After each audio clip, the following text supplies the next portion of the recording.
Hello, everyone. My name is Nichele Carver. I work for the United States Interagency Council on Homelessness.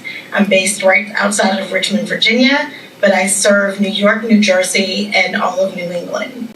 The first thing I'll say is I think everybody pretty much understands that we have some dysfunction in Washington. That's an understatement because right now I'm not sure if I'll be paid past March 1st because Congress is who controls the budget. And I wanted to start with that because no matter what any president puts in their budget, Congress is the controller of the purse strings. And so Biden actually had money in this last budget to increase HUD, to increase outreach for homelessness, to increase money to build more housing. Some of that landed on the cutting floor. Some of that is still in there.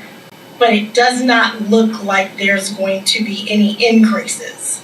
And because I'm not able to lobby, it's going to take people to lobby their own Congress folks and their senators to say, we want this, we need this. Before I move any forward, I want to just tell you a little bit of stats of how bad this is, because it's bad across the entire nation. From 2020 to 2023, so smack dab in the middle of the pandemic, rents increased by 24% nationwide.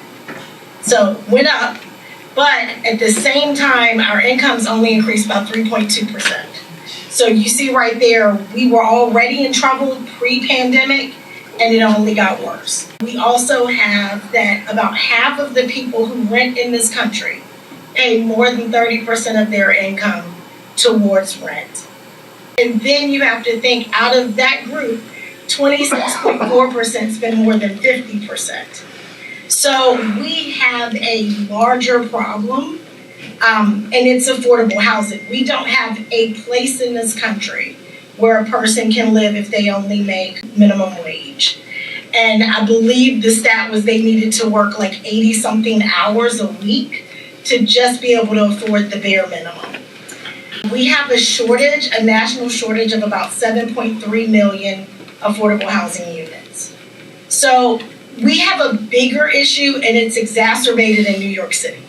Like New York City kind of shows the entire world how bad it is, but it's like this everywhere. And even with federal rental programs, so even if everything went like it was supposed to, we still would only have rental assistance for about 1 in 4 likely eligible households. We have a problem with people who are at the top 1% having a lot of control of our government, along with control over everything. So capitalism, I am taking my government hat off, but capitalism is part of why we're in this situation.